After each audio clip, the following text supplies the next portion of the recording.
Despite a federal court ruling against them last year, a local group in Brunswick and Topsham is still trying to preserve the old Frank J. Wood Bridge between those two towns. This week, they announced support from the owner of one of the community's major building owners. Don Kerrigan has that story. This 89-year-old bridge clearly could use some repairs. The Maine DOT says it just needs to be replaced. But the Friends of the Bridge group is not giving up its fight to try to save it.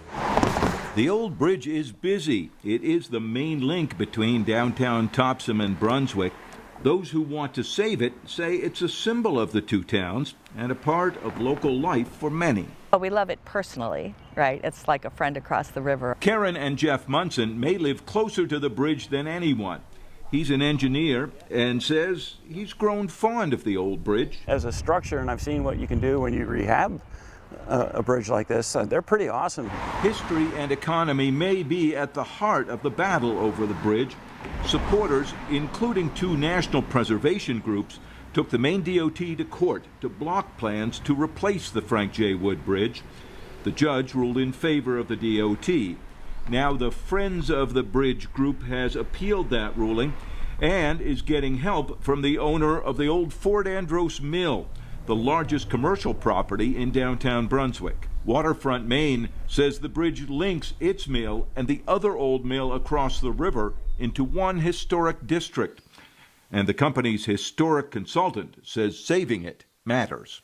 And the Maine Department of Transportation has acknowledged in multiple reports that they can rehabilitate this bridge. It will meet the purpose and need of the project, and they simply don't want to maintain it going forward. The Maine DOT has said repeatedly that it makes more economic sense to replace the old bridge with a modern one just upstream.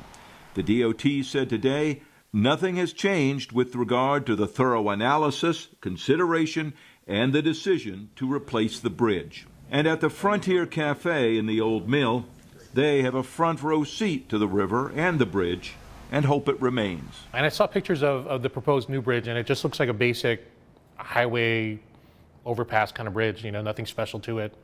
I think the Frank J. Wood's got some class, some history. The Maine DOT says it's pretty much ready to go with a new bridge once the federal court gives permission. That decision is likely months away at least. In Topsham, Don Kerrigan, News Center, Maine. Not everyone in those towns wants to keep the old bridge. The Southern Mid-Coast Chamber of Commerce wrote a column in the local paper today saying the Frank J. Wood Bridge needs to be replaced and that most people in the area feel the same way.